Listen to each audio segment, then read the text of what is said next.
Dustin Poirier lost his second and possibly last fight for the lightweight belt at UFC 269 against champion Charles Oliveira by way of submission in the third round.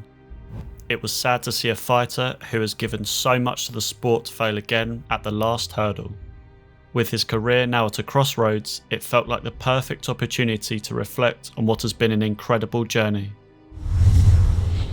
This is Dustin Poirier, the Diamond.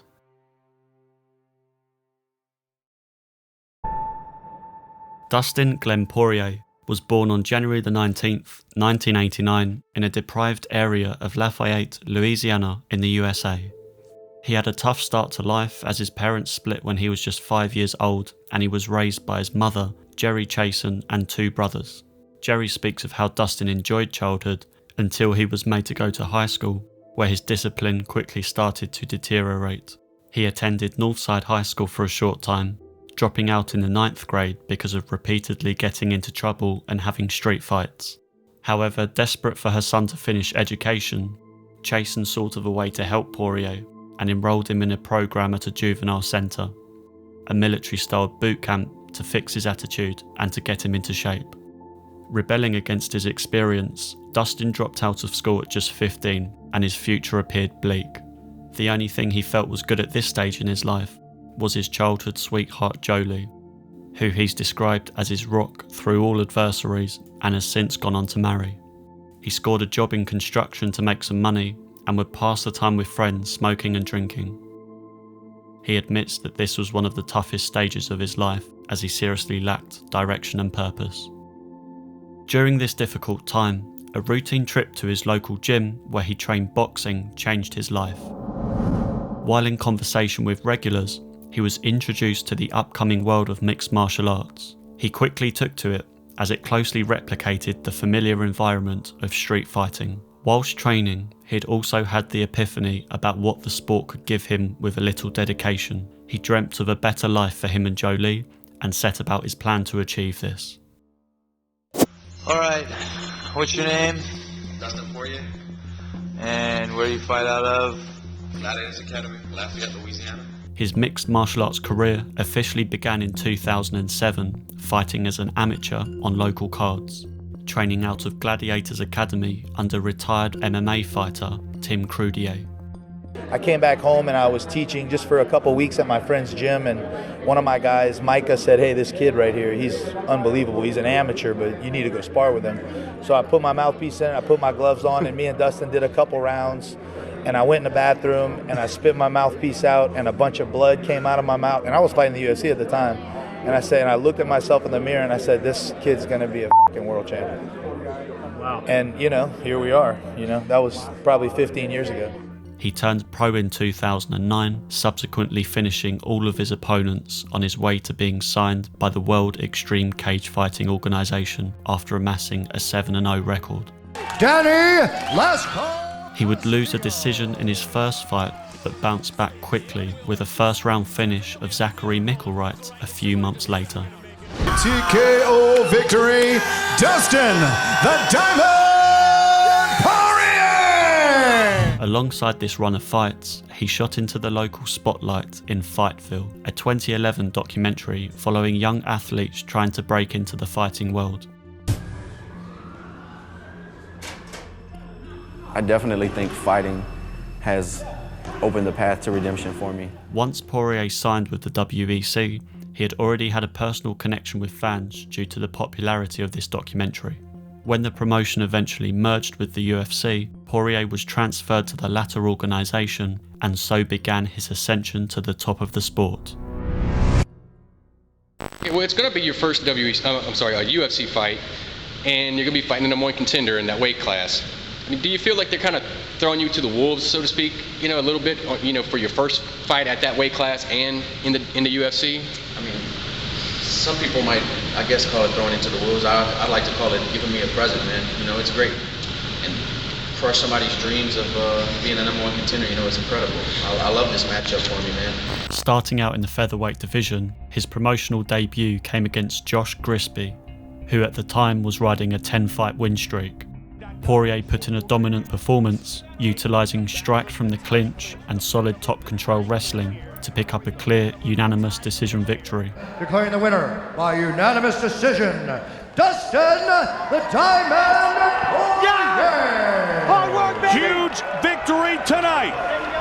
He followed that win up with another decision victory over Jason Young, before locking up a signature Darce choke to submit Pablo Garza. Got it. Oh, that's trying to crank on it. Nice. Can he finish it? It is all over. Nicely done. Dustin Poirier, winner by submission. The Diamond was then matched up with another rising prospect, future UFC featherweight champion Max Blessed Holloway. What do you expect in this bout? I think our fight can be fight of the night tonight. He's a stand-up guy, I'm a stand-up guy, so suspect fireworks. Poirier submitted Holloway in the first round with a triangle armbar, handing the Hawaiian his first professional loss. To this day, he remains the only fighter to have finished Blessed inside the distance. Congratulations on another impressive victory. Look forward to seeing you again. Dustin Poirier, ladies and gentlemen. This may seem like an odd question, but do you think you're good? I think I believe in myself. You know, I know I'm a warrior. I know I come to fight, and my body and mind is trained to battle. And no matter what, you know, the guy has to put me unconscious and shut me down. I know no matter what happens in there, that I'm gonna. You have to finish me. You know, I'm coming to fight, and you know, I'll crawl to you and try to fight you. You know, so. Well, that's what I mean. You know, because I believe I'm a warrior. Yeah, people are starting to believe it now. You know, they see me 4 fights now. I'm sure. After I won my last fight, you know, people are like, wow, you know, so it's coming. You know, I'd like to fight maybe Korean Zombie next. I think that'd be a fun fight. The fans will love it. We'll both come to put on a show. I want Korean Zombie. Yeah? Yeah. Oh, nice. I want to go zombie hunting. And it's perfect timing. You know, I couldn't have wrote it in, you know, any better story the way it's unfolding right now. 145 for Dustin Poirier! Dustin Poirier's next fight resulted in his first loss inside the UFC. He took on the Korean Zombie, Shan Sung-jung, and whilst the two men put on a Fight of the Year contender, Poirier was caught in a Darce choke. Right now, we can finish this. This is a choke that this is a choke that Zombie has used. Korean Zombie just finished him with his own choke. I trained hard. I owed it to my wife and to myself. And, you know, it's a big hit to me, man. Like, this is my life, you know. And yeah, you know, I'm gonna grow from this, and I'm gonna come back and I'm gonna win. No doubt about it. Either I'm gonna win or I'm gonna die in the cage. One of the two is gonna happen. Having suffered his first loss inside the octagon and only second in his career, Dustin felt it was time for a change to a training camp where he wouldn't be the big fish in the pond anymore. After much consideration, he switched allegiances to American Top Team in Florida, who have since become one of the primary MMA teams, training other world-class fighters such as Jorge Masvidal and Amanda Nunes. After that setback, Poirier struggled for consistency at 145 pounds. Wins against Jonathan Brookins, Diego Brandao and Akira Crosane kept his prospect status alive. For the winner by unanimous decision. However, a decision loss to Cub Swanson, as well as his famous loss to the notorious Conor McGregor, stalled his goal of reaching gold. Man, they have been on each other's nerves for weeks. Here we go! He's talking to him. Oh, yeah. Hands in his hips. Conversation. Looking to finish the fight. That's it. It's over. Just like that. So I said I'd knock him out in the first round, and I knocked him out in the first round. You can call me Mystic Mac because I predict these things. Because during the lead up and the process to get ready for the fight, I thought he wasn't getting in my head, and he might have been. You know, looking back at it now, I don't know. I wanted to hurt him. I was aggravated and mad all the time. You know, it'd be a different show if I could do it again. It was after the loss to McGregor that Dustin made the move up to the lightweight division. The change in weight class instantly paid off as he racked up a 4-fight win streak over the course of 2015 and 2016. Finishes over Carlos Diego Ferreira, Yancy Medeiros, and Bobby Green suddenly had people talking about the Diamond once again. He then suffered a knockout loss to Michael Johnson, but rather than be discouraged, Poirier seemed to gain motivation from the fight. It's just a learning process, man. I feel like a better fighter after this last fight. I went back to the drawing board. I took some time away from the gym from sparring, did a lot of wrestling, a lot of jiu-jitsu, and really worked on my defensive boxing. I got to be defensively responsible when I'm in the cage, man. It's fun. It's the evolution of Dustin Poirier. Going on to put together a series of wins against some of the best fighters in modern MMA, Justin Gaethje, Anthony Pettis, and Eddie Alvarez all fell to the diamond. This is my 20th fight in the UFC.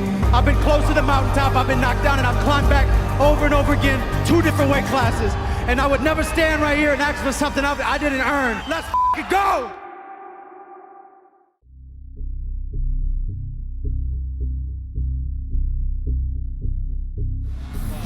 Official weight 154.5!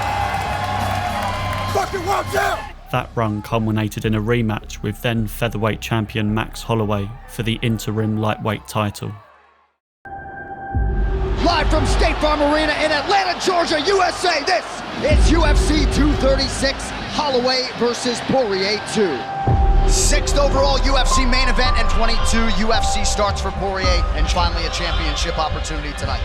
Oh! Massive right from Poirier! Holy smokes! Oh, Holloway busted wide open, Joe. Oh, Poirier's all over him! Dustin's got him hurt! Stung him again. Oh, that knee caused some damage. Oh, another huge right! With a Fight of the Year performance, Poirier claimed the interim title by way of unanimous decision. He was one step closer to his dream. Dustin the Diamond Poirier! And so you guys were just like sweethearts, huh? Yeah. Been together off and on all through middle school, through her high school, while she was in high school, and then we got married, at 20 years old. Wow. Yeah. She drove me to the first fight. That's nuts, man. Yeah, she knows. Holy fuck. Yeah, she knows all about the road. Give me fucking goosebumps. Yeah, Your wife drove you to the first fight? My first fight? Yeah. She's been ride or die with you up Always, and down. man. Always. Yeah. And it's not... Those times you asked if I ever thought about stopping, she's the one who said you can't. Like, she's the one, Dang. bro. I know it sounds corny and cheesy, but she's the one. That's not corny. She's like, you're gonna be a world champion, and I'm gonna tell you I told you so. And that night in Atlanta, in the hotel room, she came up to me and said, I told you so. Yeah, bro. Yeah. Make me cry over chicken and waffles. I swear to God, yeah. Man. Yeah. Damn. She believed in me at times I didn't believe, That's nuts. That's what it takes, though. Yeah. I don't know if I would have done it without her, man. That's insane, dude. Yeah, crazy. And if it weren't for her, I wouldn't be here. There was days I went home, busted and broken, and she believed in me when I didn't believe in myself. This is her belt as much as it is mine. I wouldn't be here without her. I love you, Jolie. The winner and new champion, ladies and gentlemen, Dustin Poirier!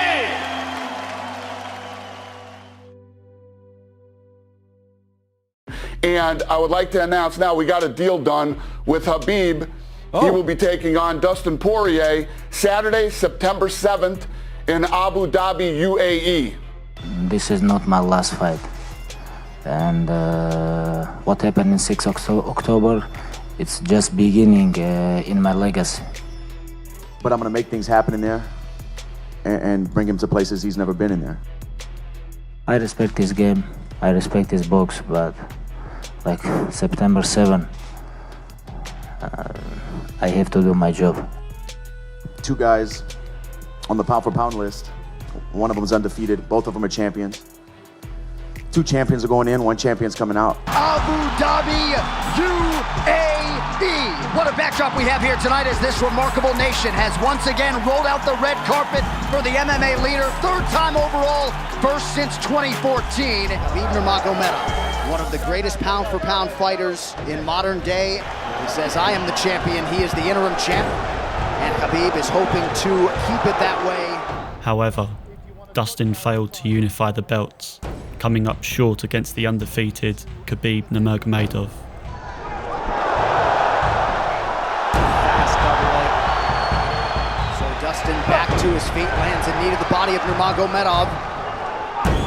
But no separation for Poirier. Poirier has really been put on the defensive early in this fight. Some nice ground strikes now from the champion. Oh, big elbow. Nice. Poirier with a big right hand. That back Nurmagomedov up. Khabib now on the retreat.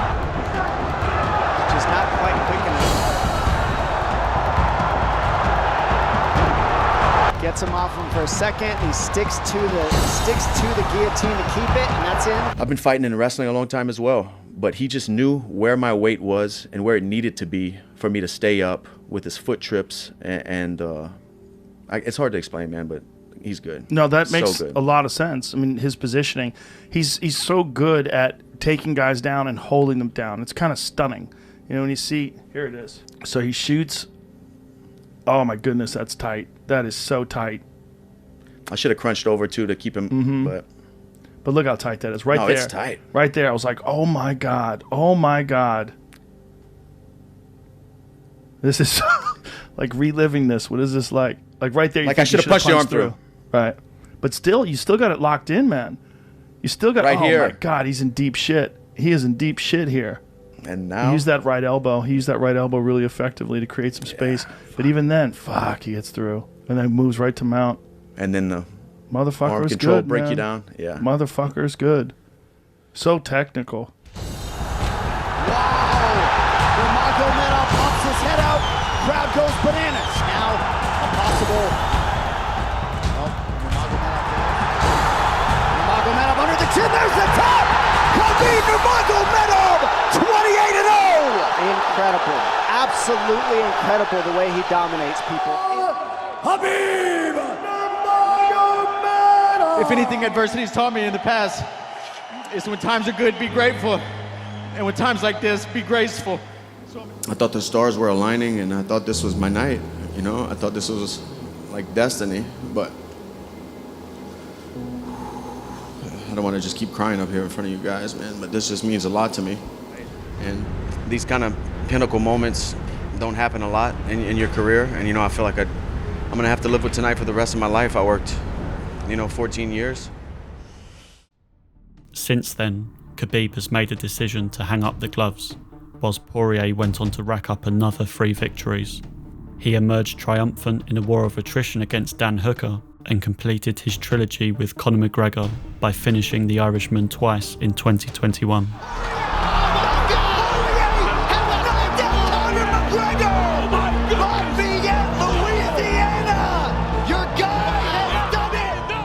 These 2 most recent wins showed just how much he had evolved as a fighter and as a person. Back in 2014, McGregor got in Dustin's head and he had lost all control of his emotions. I've never disliked somebody that much that I've ever fought. I've never disliked somebody that much that I've ever fought. This time was different. Dustin was confident, calm and composed before the fight, executing a perfect game plan on both occasions, showing the advantage of staying active during your prime against a sluggish McGregor.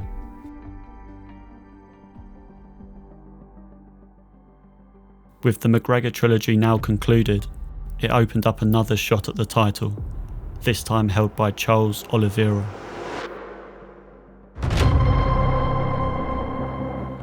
Naturally, it felt like he was reaching the pinnacle of his journey, overcoming countless obstacles to get one final shot at the dream he felt destined for. I paid my dues. One more mountain to climb for the ultimate view. And baby, destiny doesn't make mistakes. Let's go! Beautiful front kick to the liver. There's a big right from Poirier. The power difference is huge. That one snapped Oliveira's head back. Charles counters with an elbow. Oh my goodness. Yeah. See the way he's pulling the glove like that? Oh man. Oh my goodness. He's getting beat up here by Charles Oliveira. I mean, we have not seen Dustin Poirier controlled on the ground for a while. Right. Don't do anything. Oh my goodness. Whoa, look at that. Look at the transition. Oh, and he said he did not want to give his back, and right now. In a heartbreaking watch for the MMA fanbase, he tapped out to a rear naked choke by Oliveira after starting the fight promisingly. A similar outcome to his last title challenge against Khabib that he had failed to rectify. It's an understatement that the long route round had been taken for both his title shots, but he had ultimately fell short at the last hurdle. The post-fight press conference showed a broken man, struggling to accept that the dream of UFC gold he'd dedicated so much of his life to was over. It sucks, man. worked hard to get back here to fight for another world title, and got choked out again. I'm just heartbroken, really. I knew I was going to either come out here tonight and be the world champion or fail daring greatly, and sometimes, this is what happens. Away from the cage, Poirier is one of the few fighters in the UFC who is heavily involved in charity. He definitely has a heart of gold, which is why he's been able to win such a huge fan following along the way. It was in 2017 when he and his wife Jolie founded the Good Fight Foundation, dedicated to helping underserved communities through healthcare and environmental disaster relief. Me and my wife from the Good Fight Foundation decided to give a donation of $10,000 to the Murphy family. The idea started when Dustin and Jolie were packing up fight memorabilia and realised that instead of holding on to the boxes full of hand wraps and shorts, they could auction off the fight-worn gear for proceeds that could go toward making a difference in the lives of people in Louisiana and around the world. With the charity still in its infancy, it's amazing to see the milestones it has already reached. It's provided over 1,000 warm meals for healthcare workers and first responders during the COVID-19 pandemic, built a number of new solar panel water wells in Uganda after the water crisis, and provided for over 100 women experiencing homelessness in Louisiana with necessity kits, and 50 children with school supplies and backpacks. With great progress being made by the foundation in such a short amount of time, the future looks bright. His pay-per-view bouts brought huge attention to it, with some of the biggest UFC stars donating their kits, such as Khabib Nurmagomedov, Max Holloway, and Cub Swanson. YouTuber Jake Paul even donated a Sleepy McGregor chain that raised over $100,000. What is the kind of response have you gotten? Like, does it just generally, like, I would imagine, just feels good to some, larger extent, bigger than the fight game, to be doing these kind of charitable works for, your hometown? Yeah, it definitely does. It feels good just to be a good person. That's what everybody should be trying to do. I'm going to get in there and fight regardless. If I can help out as many people as I can by doing that, why not, Dustin Poirier without doubt will go down as one of the best lightweights this generation has seen. Among his stacked resume of top opponents, there were a handful of fights that defined him as a fighter, and most importantly a person. Although there was no undisputed title at the end, nothing he has done has been in vain. He managed to set his family up for financial freedom, created the Good Fight Foundation to help some of the most vulnerable people in society, and spent his life doing something he was born to do: fight.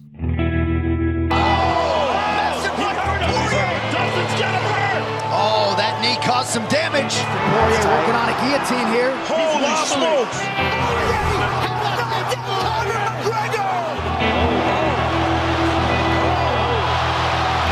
Everybody out there, there's people telling you can't do it, or you're the underdog, or you're championed against, or telling you told you're not good enough. I've been told that my whole life, and I'm the world champ. Dustin, the guy